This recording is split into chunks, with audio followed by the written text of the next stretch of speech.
এই জন্য বিশ্বনবীজি সব কিছুর ক্ষেত্রে কম্প্রোমাইজ করেছেন। আহারে, সেই উহুদের ময়দানে দান মুবারক শহীদ হয়েছে, বিশ্বনবীজি ক্ষমা করে দিলেন।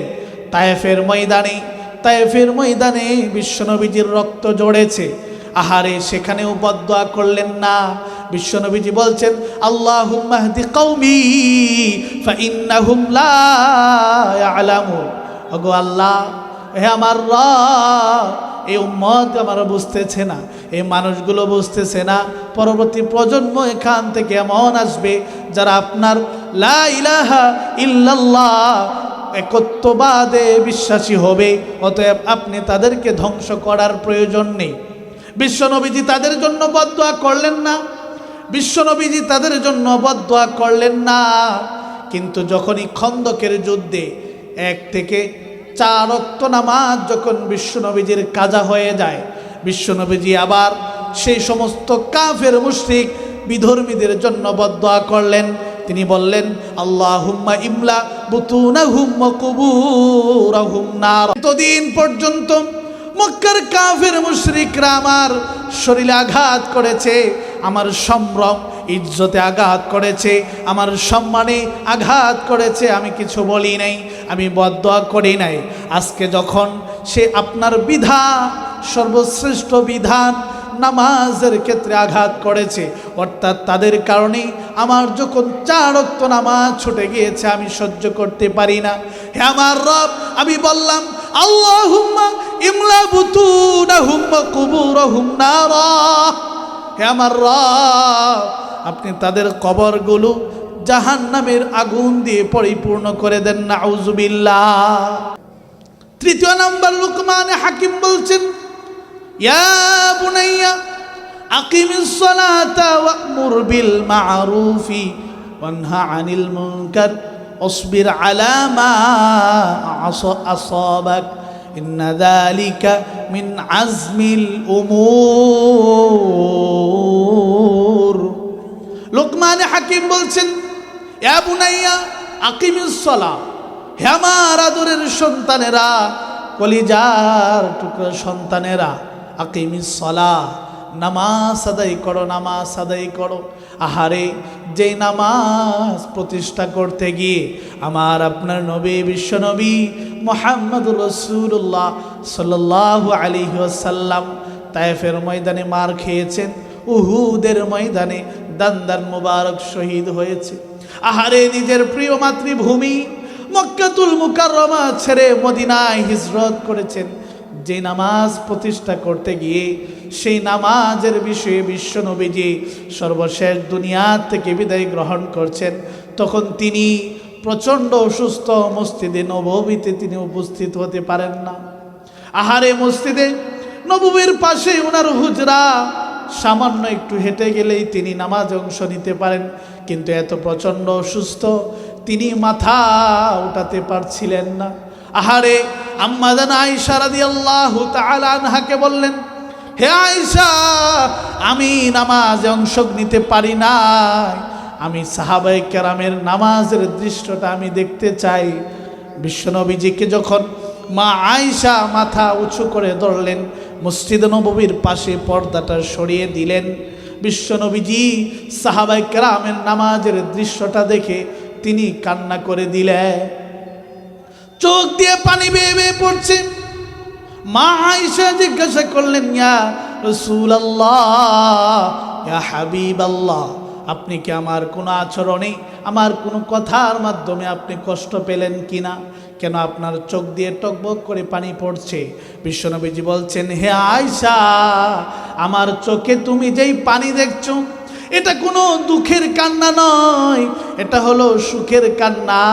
এই নামাজ প্রতিষ্ঠা করতে গিয়ে মক্কার জমিনে কাফের মুশরিকগুলো পচা উটের নারী ভুড়ি আমার কাঁধের উপর রেখে দিয়েছে। আহারে, আজকে যখন সাহাবায়ে কেরামের নামাজের এত সুন্দর দৃশ্য আমি দেখতে পেলাম, আনন্দে আমার চোখ দিয়ে পানি বের হয়েছে।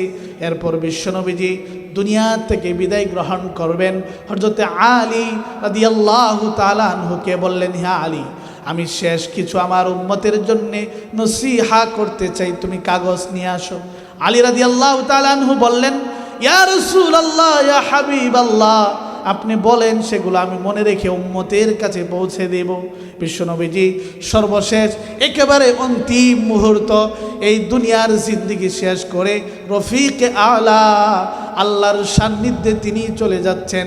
ফিস ফিস করে তিনি বলছেন, আসসালাত আসসালাত ওয়া মা মালাকাত আইমানুকুম। হে আমার উম্মতেরা, হে আমার উম্মতেরা, যদি সফল হতে চাও, দুনিয়াতে সফল হতে চাও, আখিরাতে সফল হতে চাও, তাহলে অবশ্যই অবশ্যই তোমাদেরকে নামাজের বিষয়ে যত্নবান হতে হবে। তাহলে সেই উপদেশটা হযরত লোকমান হাকিম নামাজের উপদেশটা দিলেন ৩য় নম্বরে। এরপর বলছেন, ওয়ানহা আনিল মুনকারি ওয়াসবির আলা মা আসাবা। সৎ কাজের মানুষদেরকে আদেশ করবে, অসৎ কাজ থেকে মানুষদেরকে বিরত রাখার চেষ্টা করবে, এবং যখন সঠিক পথে চলতে গিয়ে যখন কোনো বিপদের সম্মুখীন হয়ে যাবে, মুসিবতের সম্মুখীন হয়ে যাবে, তখন ধৈর্য ধারণ করবে, সবর। এই জন্য মেশকাতের সরা মেরকাতুল মাফাতিহের মুসান্নিফ তিনি মোল্লা আলী কারি রহমাতুল্লাহ আলাইহি বলছেন, ইসলাম হলো 2 জিনিসের নাম, তার মধ্য থেকে 1 নাম্বার হলো সবর, 2 নাম্বার হলো শুকর। অর্থাৎ এই 2টার মাঝে ইসলামের সকল বিষয়গুলো চলে এসেছে। এই জন্য লোকমানে হাকিম তার সন্তানদেরকে বলছেন, হে আমার আদরের সন্তানেরা, দুনিয়াতে চলাফেরা করা, উঠা বসা করার ক্ষেত্রে বিভিন্ন সময় মুসিবত আসবে, বিপদ আপদ আসবে, বালা মুসিবত আসবে, তখন আল্লাহ রব্বুল আলামিনের কাছে বলবে এবং ধৈর্য ধারণ করবে। আল্লাহ রব্বুল আলামিন ধৈর্যের বিনিময় তোমাদের জন্য জান্নাত প্রস্তুত রেখেছে। এজন্য সবর করতে হবে। এরপর লোকমানে হাকিম তার সন্তানদেরকে বললেন, ওয়ালা তুসাইর খাদ্দাকা লিন্নাস ওয়ালা তামশি ফিল আরদি মারাহা ইন্নাকা ওয়ালা তামশি ফিল আরদি মারাহা ইন্নাল্লাহা লা ইউহিব্বু কুল্লা মুখতালিন ফাখুর। লোকমানে হাকিম বললেন, হে আমার আদরের সন্তানেরা, তোমরা যখন এই পৃথিবীতে চলাফেরা করবে, উঠা বসা করবে, অহংকার করবে না, তাকাব্বুর করবে না, গর্ব করে মানুষের সাথে কথা বলবে না, বরঞ্চ নম্র ভাষায়, ভদ্র ভাষায়, সুন্দর করে তোমরা কথা বলবে এবং মানুষের সাথে ভালো আচরণ করবে, অহংকার করে চলবে না।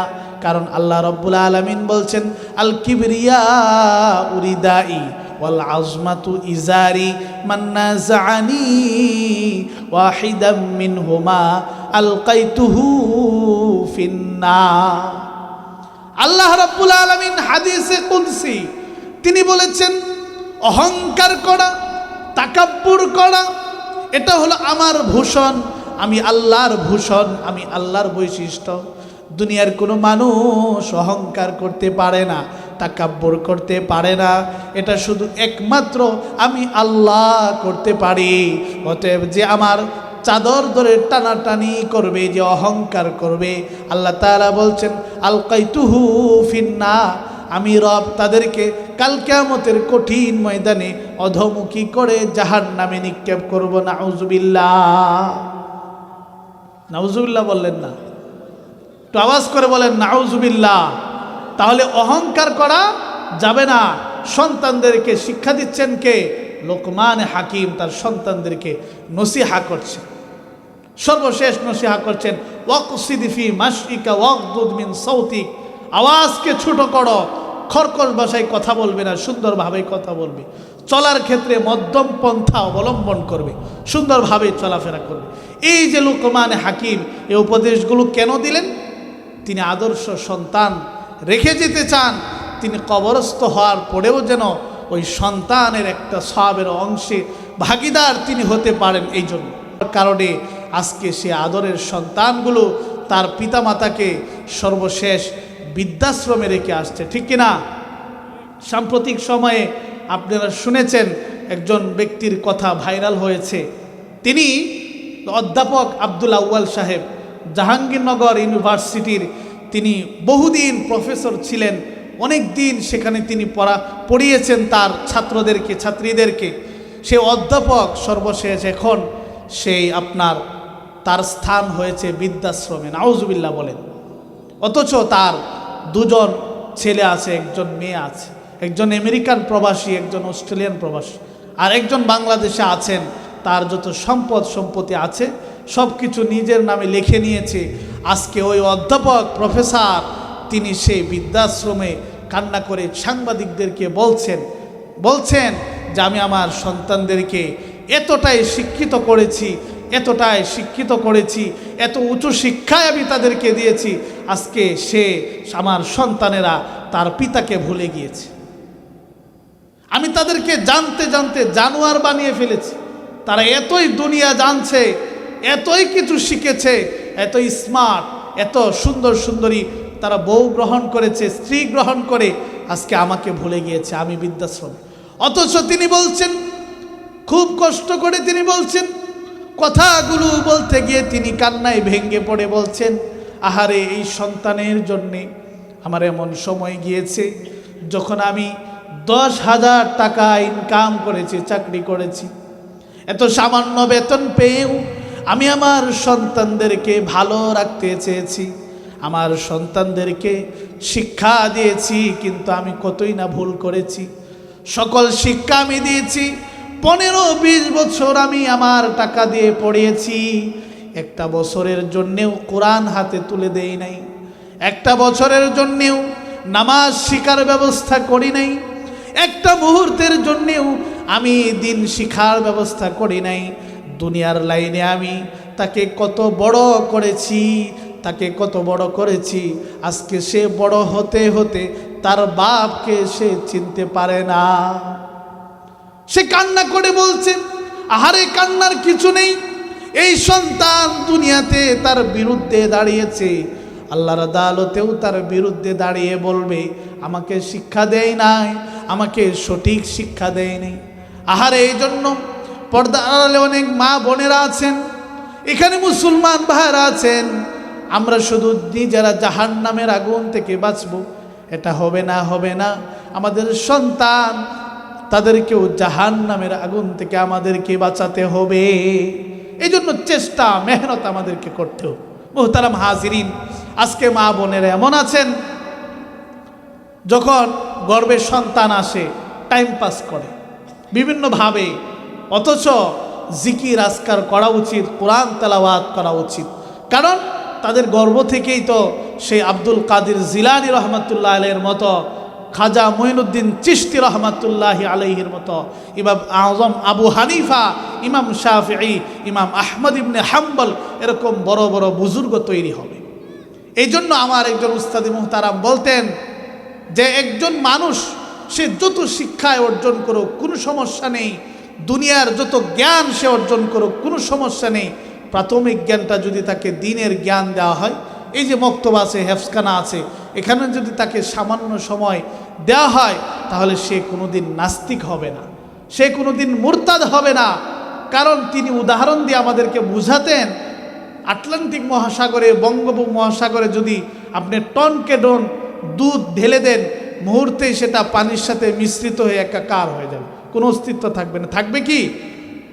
কিন্তু দুধ থেকেই তৈরি মাখন, আপনি যদি সেটা সামান্য সেই পানিতে ছেড়ে দেন, দেখবেন সেটা পানির উপরে ভাসতে থাকবে, ঠিক কি না? এজন্য একজন সন্তানের প্রথম শিক্ষাটা যদি হয় আদর্শ শিক্ষা, দ্বীনি শিক্ষা, কোরআন হাদিসের শিক্ষা, এরকম মাদ্রাসাতুল আরাবিয়া গিয়াসউদ্দিন রহমাতুল্লাহ আলাইহির এই সমস্ত মাদ্রাসাতে যদি দ্বীনি সামান্য শিক্ষা আমরা দিতে পারি, এই সন্তান যত পড়াশোনাই করুক সে কোনোদিন নাস্তিক হবে না, মুরতাদ হবে না। এই জন্য আদর্শ শিক্ষার কোনো বিকল্প নেই, আমরা তাদেরকে শিখাতে হবে। মুহতারাম হাজিরিন, এই জন্য আল্লাহর হাবিব বিশ্বনবী মুহাম্মদুর রাসূলুল্লাহ সাল্লাল্লাহু আলাইহি ওয়াসাল্লাম বলছেন, তোমরা সন্তানদেরকে নামাজের নির্দেশ প্রদান করবে ছোট থেকেই, এরপর যখন বড় হবে তখন নিজেদের সাথে নিয়ে যাবে, সামান্য হলে প্রহার করবে, তারপরেও যেন তারা নামাজি হয়, মুত্তাকি হয়, এই জন্য তোমাদেরকে খেয়াল রাখতে হবে। মুহতারাম হাজিরিন, বিশ্বনবী মুহাম্মদ রাসূলুল্লাহ সাল্লাল্লাহু আলাইহি ওয়াসাল্লাম একদিন আব্দুল্লাহ ইবনে আব্বাসকে সঙ্গে নিয়ে যাচ্ছিলেন। তখন তিনি আব্দুল্লাহ ইবনে আব্বাসকে বলছিলেন, আমি তোমাকে আমি এমন কিছু বাক্য শিখাতে চাই, এমন কিছু টিপস আমি তোমাকে দিতে চাই, যেগুলো তুমি যদি বাস্তবায়ন করো তাহলে জীবন তোমার সুন্দর হবে। তখন আব্দুল্লাহ ইবনে আব্বাস ছোট ছিলেন, 15-16 বছরের তিনি ছিলেন। সেই রাইসুল মুফাসসিরিন আব্দুল্লাহ ইবনে আব্বাস রাদিয়াল্লাহু তাআলা আনহুকে বলছিলেন, ইদাস্তাআনতা ফাস্তাইন বিল্লাহ, ইদাস্তাআনতা ফাস্তাইন বিল্লাহ। হে আব্দুল্লাহ ইবনে আব্বাস, আমি তোমাকে বলতে চাই, যখন তোমার কোনো সাহায্যের প্রয়োজন হবে, তখন তুমি আল্লাহর কাছে বলবে। যখন তুমি কোনো বিপদে পড়ে যাবে, তখন তুমি আল্লাহর কাছে বলবে। যখন তুমি আল্লাহর কাছে বলবে, আল্লাহ রব্বুল আলামিন সেই বিপদের ধৈর্য ধারণ করার কারণে তোমাকে সওয়াব লিখে দিবে। এই জন্য প্রত্যেকটা মুমিন ইমানদার বান্দা সামান্য থেকে সামান্য, ক্ষুদ্র থেকে ক্ষুদ্র যত কষ্টই সে অনুভব করো, প্রত্যেকটা কষ্টের বিনিময়ে রব্বুল আলামিন তার আমলনামার মাঝে সওয়াব লিখে দেয়। এই জন্য বিশ্বনবীজি বলছেন, আজাবান লিআমরিল মুমিন ইন্না আমরাহু কুল্লাহু লাহু খাইর ওয়া লাইসা যালিকা লিআহাদিন ইল্লা লিল মুমিন। বিশ্বনবীজি বলছেন, মুমিনের বিষয়টা কতই না আশ্চর্যান্বিত হওয়ার বিষয়, কত না সুন্দর বিষয়, চমৎকার বিষয়। একজন মুমিন সে ইবাদত করতে পারবে, শরীর স্বাস্থ্য ঠিক থাকবে, এজন্য ঘুমাতে যায়, সেই ঘুমের কারণেও আল্লাহ তাআলা সওয়াব লিখে দেন। মুমিন নিজে ফ্রেশ হবে, পরিষ্কার পরিচ্ছন্ন হবে, এই জন্য সে বাথরুমে যায়, সেই জন্য বাথরুম থেকে বের হয়ে প্রবেশ করে দোয়া পড়ে, আবার বের হয়ে দোয়া পড়ে। রব্বুল আলামিন সে যদিও দুনিয়ার হাজত পূরণ করছে, কিন্তু আল্লাহর সন্তুষ্টি আছে যে সে যখন পবিত্র হবে, ইবাদত করতে পারবে, এর বিনিময়ে আল্লাহ তার আমলনামায় সওয়াব লিখে দেয়। একজন মুমিন বিপদে পড়েছে, আরেকজন মুমিন তার কোনো সাহায্য করতে পারে নাই, শুধুমাত্র তার হাল পুরসি করেছে, শুধু জিজ্ঞাসা করেছে এবং শুধু বলেছে, কেমন আছো, তোমার কি সমস্যা। এই সামান্য কারণেও রব্বুল আলামিন তার আমলনামার মাঝে সওয়াব লিখে দেয়। এই জন্য বিশ্বনবীজি আব্দুল্লাহ ইবনে আব্বাস, ছোট মানুষ, তাকে শিক্ষা দিচ্ছেন, আব্দুল্লাহ ইবনে আব্বাস, তুমি যখন বিপদে পড়বে তখন ধৈর্য ধারণ করবে, তোমার যখন কোনো কিছুর প্রয়োজন হবে তখন তুমি আল্লাহ তাআলার কাছে চাবে। একজন সাহাবী এসে বললেন, ইয়া রাসূলুল্লাহ, ইয়া হাবিবাল্লাহ, সন্তানেরও কি কোনো হক আছে কিনা, অধিকার আছে কিনা? মা বাবার হক আছে, অধিকার আছে, এটা জানি। সন্তানের কোনো হক আছে কিনা, অধিকার আছে কিনা? বিশ্বনবীজি বলছেন, হ্যাঁ, সন্তানের অধিকার আছে। অধিকার হলো সে যখন ভূমিষ্ঠ হবে তার সুন্দর একটা নাম রাখবে, এরপর তাকে আদর্শ শিক্ষায় তাকে শিক্ষিত করবে। এই জন্য বিশ্বনবী মুহাম্মদ রাসূলুল্লাহ সাল্লাল্লাহু আলাইহি ওয়াসাল্লাম হাসান ইবনে আলী যখন তিনি জন্মগ্রহণ করলেন, সর্বপ্রথম তিনি আজানের ধ্বনিগুলো হুসাইন ইবনে আলীর কানে পৌঁছে দিলেন। তিনি বুঝাতে চাইলেন, হে আমার উম্মতেরা, তোমাদের সন্তানদেরকে সর্বপ্রথম আল্লাহর সাথে পরিচয় করিয়ে দাও। আহারে, একজন সন্তান যখন কথা বলা শিখে দেয়, সুন্দরভাবে কথা বলে, মা মা বলে, বাবা বাবা বলে, আহারে কত চমৎকারভাবে কথা বলে, মা বাবা কত খুশি হয়। আহারে, এই মানুষটাকে, এই সন্তান কথা বলার পিছনে রব্বুল আলামিনের কতই না অবদান আছে। ইচ্ছা করলে রব সেই সন্তানটাকে যখন 40 দিন হয়েছিল তখন তিনি নষ্ট করে দিতে পারতেন, তাকে বুবা বানিয়ে দিতে পারতেন, কত কিছুই না তার ক্ষমতায় ছিল, কিন্তু না, তিনি করলেন না। কথা বলার যোগ্যতা পর্যন্ত তিনি পৌঁছে দিলেন। আর সেই সন্তান যখন তার জবান দিয়ে আল্লাহর কথাগুলো বলবে। আল্লাহু আকবার, আল্লাহু আকবার, আল্লাহু আকবার, সুবহানাল্লাহ, আলহামদুলিল্লাহ, ওয়ালা ইলাহা ইল্লাল্লাহু, আল্লাহু আকবার, বিসমিল্লাহির রহমানির রহিম, কুল হুয়াল্লাহু আহাদ, আল্লাহুস সামাদ, লাম ইয়ালিদ ওয়া লাম ইউলাদ ওয়া লাম ইয়াকুল লাহু কুফুয়ান আহাদ। আহারে আল্লাহ তাআলা সেই সময় খুশি হয়ে যান ওই ছোট অবুঝ মানুষ, তা সে পড়ে যে পরিমাণ সওয়াব পেয়েছে, রব্বুল আলামিন ওই গার্জিয়ানের আমল নামায় সেই পরিমাণ সওয়াব লিখে দেয়।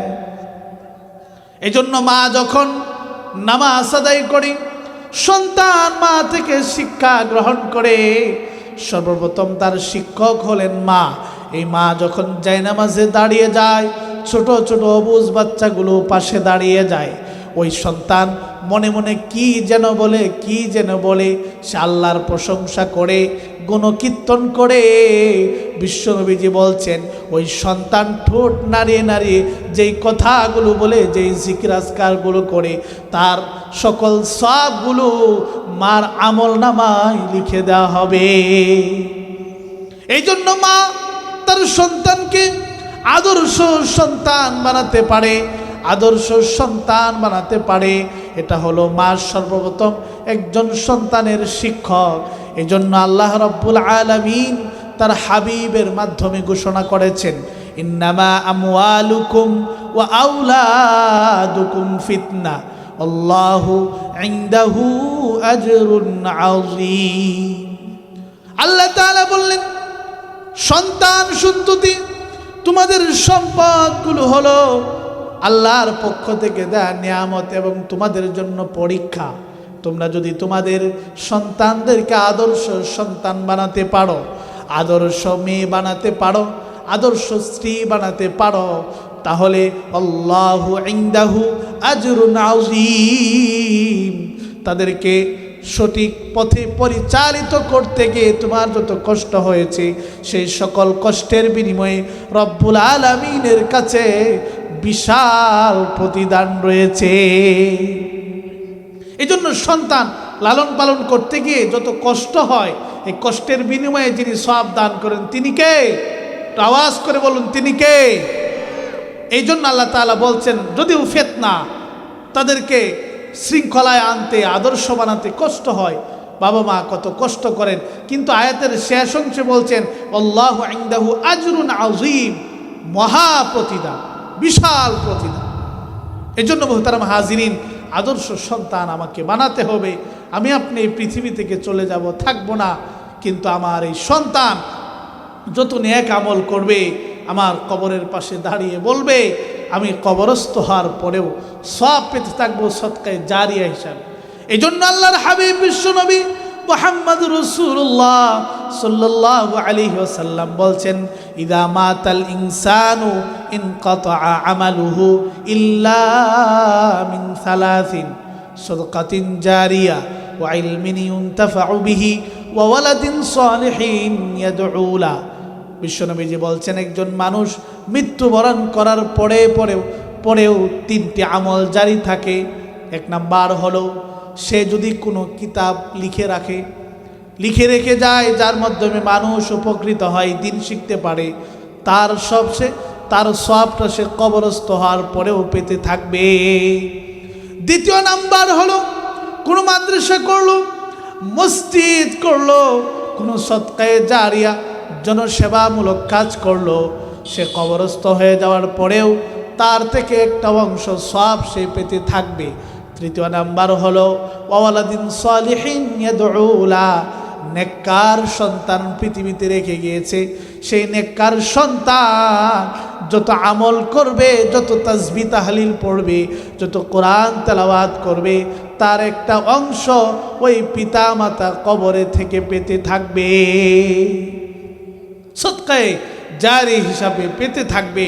এই জন্য সন্তানের যে হকগুলো আছে, অধিকারগুলো আছে, সেগুলো আমাদেরকে আদায় করতে হবে, অন্যথায় আল্লাহর আদালতে আমরা ধরা খেয়ে যাব। এই জন্য মুহতারাম হাজিরিন, আমাদেরকে অবশ্যই এটা বুঝতে হবে যে আমি নিজে একা জাহান্নামের আগুন থেকে বাঁচলে হবে না। বিশ্বনবীজিকে আল্লাহ তাআলা এই জন্য সর্বপ্রথম যখন তিনি দাওয়াত দিতে শুরু করেছিলেন, প্রথমেই তিনি বলেছিলেন ওয়াংদির আশিরতাকাল আকরাবিন, তুমি তোমার নিকটাত্মীয় স্বজনদেরকে জাহান্নামের আগুনের ভয় দেখাও। এটা হলো তোমার প্রথম দায়িত্ব এবং কর্তব্য। এই জন্য এখানে যারা উপস্থিত আছেন, অনেক মা বোনেরা আসতে পারেন নাই, বাড়িতে আছেন, তাদেরকে গিয়ে কথাগুলো পৌঁছে দিবেন। এবং পর্দার আড়ালেও অনেক মা বোনেরা আছেন, তাদের বিষয়ে আমি শুধুমাত্র একটা হাদিস বলেই শেষ করব। বিশ্বনবী মুহাম্মদ রাসূলুল্লাহ সাল্লাল্লাহু আলাইহি ওয়াসাল্লাম বলছেন, একজন মা এবং বোনের জন্যে 4টা আমল যদি সে ধারাবাহিকভাবে করে, তাহলে সে জাহান্নামের আগুন থেকে তো শুধু মুক্তি পাবে, শুধু এতটুকুর মাঝে সীমাবদ্ধ নয়। আল্লাহ তাআলা তাকে বলবেন, তুমি জান্নাতের যেই দরজা দিয়ে প্রবেশ করতে চাও সেই দরজা দিয়ে প্রবেশ করো। সুবহানাল্লাহ। 1 নাম্বার, বিশ্বনবী মুহাম্মদুর রাসূলুল্লাহ সাল্লাল্লাহু আলাইহি ওয়াসাল্লাম বলেছেন, ইযা সাল্লাতিল মারআতু খামসাহা। 1 নাম্বার, মহিলার ক্ষেত্রে মহিলার সর্বপ্রথম আমল হবে 5 ওয়াক্ত নামাজ সময় মতো আদায় করবে। বিশ্বনবীজির কাছে একজন সাহাবী এসে জিজ্ঞাসা করলেন, ইয়া রাসূলুল্লাহ, ইয়া হাবিবাল্লাহ, সবচেয়ে শ্রেষ্ঠ আমল হলো কোনটি? বিশ্বনবীজি বলছেন, আসসালাতু লিওয়াক্তিহা। হে আমার উম্মতেরা, আল্লাহ তাআলার কাছে সবচেয়ে প্রিয় এবং পছন্দনীয় আমল হলো সময় মতো নামাজ আদায় করা। এই জন্য আল্লাহ তাআলা বলছেন, ইন্নাস সালাতা কানাত আলাল মুমিনিনা কিতাবাম মাওকুতা। আল্লাহ তাআলা বলছেন, আমি আমার বান্দাবান্দীদের উপর 5 ওয়াক্ত নামাজ নির্ধারিত সময়ে আমি ফরজ করে দিয়েছি। এই জন্য যেই মা বোন সর্বপ্রথম 5 ওয়াক্ত নামাজ যথাসময়ে আদায় করবে, এটা হলো 1 নাম্বার। 2 নাম্বার হলো ওয়াসামাত শাহরাহা, রমজান মাস আসলে রোজা রাখবে, 1 মাস রোজা রাখবে। যে রোজাগুলো কাজা, রমজানের পরবর্তীতে সেগুলোকে আদায় করে নেবে। এরপর বলেছেন ও হাফিজাত ফরজাহা, লজ্জাস্থানের হেফাজত করবে। আজকে এমন একটা সময় আমরা উপনীত হয়েছি যখন মহিলাদের ফিতনা বেড়ে গিয়েছে, সমাজের মাঝে সর্বত্র মহিলাদের ফিতনা। এজন্য মা বোনরা আমাদেরকে সতর্ক থাকতে হবে, আমাদেরকে জাগ্রত থাকতে হবে। বিশ্বনবী মুহাম্মদ রাসূলুল্লাহ সাল্লাল্লাহু আলাইহি ওয়াসাল্লাম বলেছেন, নিসাউন কাসিয়াতুন আরিয়াতুন মুমিলাতুন মাইলাতুন রুউসুহুন্না কাসনিবাতিল বুখতিল মাইলা লা ইয়াদখুলনাল জান্নাতা ওয়ালা ইয়াজিদনা রিহাহা। বিশ্বনবীজি বলছেন, 1 শ্রেণীর মহিলা শেষ জামানায় এমন বের হবে যারা পর্দা করবে কিন্তু পর্দা হবে না, যারা বুরকা পরিধান করবে কিন্তু সেই বুরকা পর্দা মেনটেন হবে না, স্টাইলিং বিভিন্ন বুরকা পরবে, যার কারণে পরপুরুষ আকৃষ্ট হবে, নিজেদের শরীর দেহ পরপুরুষকে দেখাবে, আকৃষ্ট করবে। তার পেট থেকে কখনো আদর্শ সন্তান আশা করা যায়। এই জন্য বিশ্বনবীজি বলছেন, লা ইয়াদখুলনাল জান্নাতা, তারা জান্নাতে প্রবেশ করবে না, নাউযুবিল্লাহ, ওয়ালা ইয়াজিদনা রিহাহা, জান্নাতের ঘ্রাণও পাবে না, নাউযুবিল্লাহ।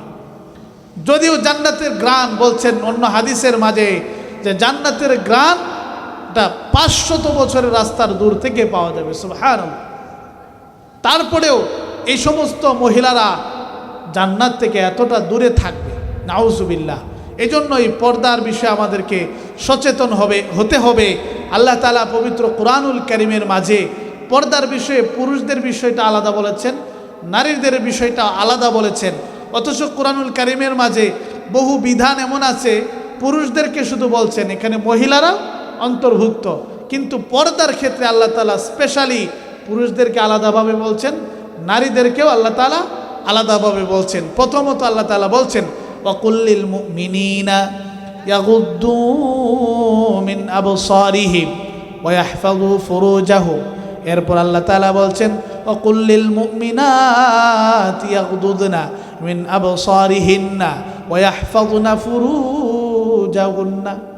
মুফাসসিরিনে কেরাম তাফসিরে লিখেছেন, আল্লাহ তাআলা ভিন্ন ভিন্নভাবে উল্লেখ করার 2টা কারণ আছে। 1 নাম্বার কারণ হলো আল্লাহ তাআলা এই পর্দার গুরুত্ব বুঝাতে গিয়ে তিনি পৃথক পৃথকভাবে উল্লেখ করেছেন। আর নারীদেরকে স্পেশালি আলাদা উল্লেখ করার মাধ্যমে আল্লাহ তাআলা সতর্ক করছেন, হে মা বোনেরা শুনে নাও, আল্লাহ তাআলা সতর্ক করছেন, তোমাদেরকে জাগ্রত করার চেষ্টা করছেন। কারণ হলো শেষ জামানায় এমন কিছু মহিলা বের হবে যারা পরপুরুষকে নিজেদের দিকে আকৃষ্ট করার চেষ্টা করবে। বিশ্বনবীজি বলছেন তারা শুধু একা জাহান্নামে যাবে না, বরঞ্চ মিনিমাম একজন নারী 4 জন পুরুষকে জাহান্নামে নিয়ে যাবে। নাউযুবিল্লাহ। এই মা বলবে, এই বোনটা বলবে, আমার বাবা ছিল আমাকে বারণ করে নাই, আমার বড় ভাই ছিল আমাকে বারণ করে নাই, আমার বড় সন্তান ছিল আমাকে বারণ করে নাই, আমার বড় চাচা ছিল আমাকে বারণ করে নাই, আমার মামা ছিল আমাকে বারণ করে নাই, আমাকে নিষেধ করে নাই। এজন্য আজকে আমি একা জাহান্নামে যেতে চাই না, আমি ওই সমস্ত আমার গার্ডিয়ানদেরকেও নিয়ে আমি জাহান্নামে যেতে চাই। নাউযুবিল্লাহ। এই জন্য আল্লাহর হাবিব বিশ্বনবী মুহাম্মদ রাসূলুল্লাহ সাল্লাল্লাহু আলাইহি সাল্লাম বলছেন, হে আমার মা বোনেরা, আমি আপনাদেরকে বলে যেতে চাই, বিশ্বনবীজি বলছেন 4টি কাজ করলে কিল আলাহা, তাকে বলা হবে উদখুলিল জান্নাতা মিন আই আবওয়াবিল জান্নাতি শিতি।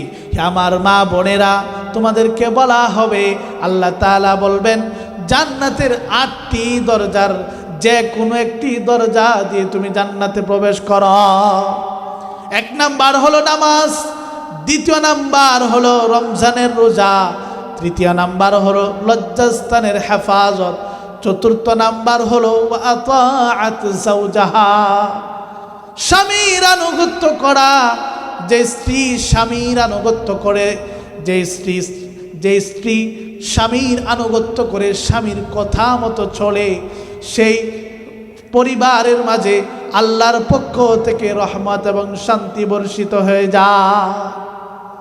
মা খাদিজাতুল কুবরা রাদিয়াল্লাহু তাআলা আনহা এমন একজন নারী, যেই নারীটাকে আল্লাহ রাব্বুল আলামিন স্বয়ং নিজে সালাম প্রেরণ করেছে। সুবহানাল্লাহ বলেন। তার কারণ কি? মা আয়েশা রাদিয়াল্লাহু তাআলা আনহা এত এলেমওয়ালা নারী ছিলেন, বিশ্বনবীজির এত কাছের ছিলেন, তারপরেও তাকে সালাম প্রেরণ করা হলো না। মা খাদিজাতুল কুবরা রাদিয়াল্লাহু তাআলা আনহাকে আল্লাহর পক্ষ থেকে সালাম প্রেরণ করা হয়েছে। তিনি একজন এমন নারী, এই পৃথিবীর শুরু থেকে শেষ পর্যন্ত আর কাউকে এভাবে সালাম প্রেরণ করা হবে না। মা খাদিজাতুল কুবরা রাদিয়াল্লাহু তাআলা আনহা বিশ্বনবীজি যখন গাড়ে হেরার মাঝে ধ্যানমগ্ন হতেন, আহারে সমাজটা কিভাবে বিনির্মাণ করা যাবে, আরবের মানুষগুলো, পথভ্রষ্ট মানুষগুলোকে কিভাবে সঠিক পথের সন্ধান দিবে, বিশ্বনবীজি ধ্যানমগ্ন হতেন। 1 দিন 2 দিন 3 দিন অতিবাহিত হয়ে যেত। মা খাদিজাতুল কুবরা রাদিয়াল্লাহু তাআলা আনহা 55 বছরের একজন নারী, বয়োবৃদ্ধা একজন নারী, বিশ্বনবীর জন্য খাবার গ্রহণ করে 642 ফিট উঁচুতে সেই গাড়ে হেরার মাঝে পৌঁছে যেতে। আহারে স্বামীর কতটা আনুগত্য, স্বামী বাড়িতে আসতে পারছেন না, এজন্য খাদিজাতুল কুবরা রাদিয়াল্লাহু তাআলা আনহা সেই 642 ফিট উঁচু, এত উঁচুতে তিনি উঠে যেতেন কষ্ট করে, অনেক সময় ব্যয় করে। এই কষ্ট যখন আল্লাহ তাআলা দেখলেন যে একজন স্ত্রী তার স্বামীর জন্য এত কষ্ট করছে, তখন আল্লাহ তাআলা হযরত খাদিজাতুল কুবরা রাদিয়াল্লাহু তাআলা আনহাকে সালাম প্রেরণ করে দিলেন। বিশ্বনবীজি বলছেন, লাউ কুনতু আমিরান আহাদান লিয়াসজুদা লা আমারতুল মারআতা আন তাসজুদা লিজাওজিহা। বিশ্বনবীজি বলছেন, কোনো নারী, কোনো পুরুষ, অর্থাৎ কোনো মানুষকে যদি সাজদা করার বিধান থাকতো, তাহলে আমি নবী স্ত্রীদেরকে আদেশ করতাম স্ত্রীরা যেন স্বামীকে সাজদা করে দেয়, কিন্তু মানুষ মানুষকে সাজদা করতে পারে না। মানুষ মানুষের সামনে মাথা নত করতে পারে না, কারণ একজন মানুষের সবচেয়ে গুরুত্বপূর্ণ এবং শ্রেষ্ঠ স্থান হলো কপাল। এটা হলো সবচেয়ে শ্রেষ্ঠ জায়গা। এটা শুধুমাত্র কেবলমাত্র রব্বুল আলামিনের সামনেই নত হবে। আল্লাহর হাবিব বলছেন, আকরাবু মা ইয়াকুনুল আবদু মির রাব্বিহি ওয়া হুয়া সাজিদ। একজন বান্দা যখন সাজদায় লুটিয়ে পড়ে, আল্লাহ রাব্বুল আলামিনের খুব কাছাকাছি চলে যায়। বান্দা এবং আল্লাহর মাঝে কোনো ধরনের পর্দা এবং আড়াল থাকে না, কোনো হায়াল থাকে না, কোনো আড়াল থাকে না, কোনো পর্দা থাকে না। সেই সময় বান্দা আল্লাহর কাছে যা চায় আল্লাহ তাআলা সেই বান্দাকে দান করে দেয়। এই জন্য মানুষ মানুষকে সাজদা করতে পারে না। বিশ্বনবীজি বলছেন, যদি কোনো মানুষকে সাজদা করার বিধান থাকতো, হুকুম থাকতো, আমি নবী অর্ডার করে দিতাম, আমি নবী বলে দিতাম, আমি নবী স্ত্রীদেরকে জানিয়ে দিতাম স্ত্রীরা যেন তাদের স্বামীদেরকে সাজদা করে দেয়। কিন্তু না, এই শ্রেষ্ঠ জায়গা দুনিয়ার কোনো মানুষের সম্মুখে নত হতে পারে না। এই সাজদার জায়গাটা কেবলমাত্র শুধুমাত্র রব্বুল আলামিনের সামনে নত হবে। এজন্য আল্লাহর হাবিব বললেন, আকরাবু মা ইয়াকুনুল আবদু মির রাব্বিহি ওয়া হুয়া সাজিদ। অন্যত্র বলেছেন, মান ইয়াকরাউ ফিস সালাহ ইয়াকরাউ বাবাল মালিক। যে মানুষটা নামাজে দাঁড়িয়ে গেল, সে কেমন যেন রব্বুল আলামিনের দরবারে এসে উপস্থিত হয়ে গেল। এই জন্য যখনই আল্লাহর হাবিব বিশ্বনবী মুহাম্মদুর রাসূলুল্লাহ সাল্লাল্লাহু আলাইহি ওয়াসাল্লাম কোনো বিপদের সম্মুখীন হতেন, পেরেশানি আসতো, বিশ্বনবীজি দুনিয়ার সব দরবার বাদ দিয়ে সব কিছু ছেড়ে আল্লাহ রব্বুল আলামিনের কুদরতি পায়ে সাজদায় লুটিয়ে পড়তেন। এই জন্য বিশ্বনবীজি সব কিছুর ক্ষেত্রে কম্প্রোমাইজ করেছেন। আহারে, সেই উহুদের ময়দানে দান মুবারক শহীদ হয়েছে, বিশ্বনবীজি ক্ষমা করে দিলেন। তায়েফের ময়দানে বিশ্বনবীজির রক্ত ঝরেছে, আহারে, সেখানেও বদদুয়া করলেন না। বিশ্বনবীজি বলছেন, আল্লাহুম্মা হদি কওমি ফাইন্নাহুম লা ইয়ালামুন। ওগো আল্লাহ, হে আমার রব, এই উম্মত আমার বুঝতেছে না, এই মানুষগুলো বুঝতেছে না। পরবর্তী প্রজন্ম এখান থেকে এমন আসবে যারা আপনার লা ইলাহা ইল্লাল্লাহ একত্ববাদে বিশ্বাসী হবে, অতএব আপনি তাদেরকে ধ্বংস করার প্রয়োজন নেই। বিশ্বনবীজি তাদের জন্য বদদুয়া করলেন না। কিন্তু যখনই খন্দকের যুদ্ধে 1 থেকে 4 ওয়াক্ত নামাজ যখন বিশ্বনবীজির কাজা হয়ে যায়, বিশ্বনবীজি আবার সেই সমস্ত কাফের মুশরিক বিধর্মীদের জন্য বদদুয়া করলেন। তিনি বললেন, আল্লাহুম্মা ইমলা বুতুনাহুম ওয়া কুবুরাহুম নার। এতদিন পর্যন্ত মক্কার কাফের মুশরিকরা আমার শরীরে আঘাত করেছে, আমার সম্ভ্রম ইজ্জতে আঘাত করেছে, আমার সম্মানে আঘাত করেছে, আমি কিছু বলি নাই, আমি বদদুয়া করি নাই। আজকে যখন সে আপনার বিধান, সর্বশ্রেষ্ঠ বিধান নামাজের ক্ষেত্রে আঘাত করেছে, অর্থাৎ তাদের কারণে আমার যখন 4 ওয়াক্ত নামাজ ছুটে গিয়েছে, আমি সহ্য করতে পারি না। হে আমার রব, আমি বললাম, আল্লাহুম্মা ইমলা বুতুনাহুম ওয়া কুবুরহুম নারা। হে আমার রব, আপনি তাদের কবরগুলো জাহান্নামের আগুন দিয়ে পরিপূর্ণ করে দেন, নাউযুবিল্লাহ। এই জন্য বিশ্বনবীজি সব ক্ষেত্রে ক্ষমা করলেও নামাজের ক্ষেত্রে ক্ষমা করেন নাই। এজন্য ভাইরা আমার, মুসলমান ভাইরা আমার, সর্বপ্রথম যদি আমরা একটি আমল ঠিক করতে পারি, নিজে নামাজ পড়ব, পরিবার অধীনস্থ যারা আছে তাদেরকে নামাজের নির্দেশ প্রদান করব।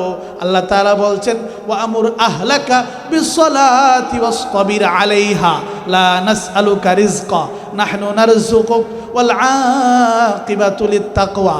ওগো নবীজি, আপনি নিজে নামাজ পড়ুন, আপনার পরিবার অধীনস্থদেরকে নামাজ পড়ান। রিজিক আমি আল্লাহ দিব, সম্মান আমি আল্লাহ দিব, সব কিছুর ব্যবস্থা আমি আল্লাহ করব। এজন্য ভাইরা আমার, মুসলমান ভাইরা আমার, আমি শেষ কথা হলো বিশ্বনবী যেই কথাটা বলেছিলেন আসসালাত আসসালাত, হে আমার উম্মতেরা নামাজের বিষয়ে যত্নবান হও, নামাজের বিষয়ে যত্নবান হও। আপনাদের প্রতি উদারত আহ্বান থাকবে, আমরা যেই কাজেই থাকি, যেখানেই থাকি, সব সময় আজান হওয়ার সাথে সাথে মসজিদে এসে উপস্থিত হয়ে নামাজ আদায় করবো। রাজি আছি তো ইনশাআল্লাহ? কে কে রাজি আছি ইনশাআল্লাহ? আল্লাহ তাআলা সকলকে কবুল আর মঞ্জুর করুন। যে কথাগুলো আমি বলেছি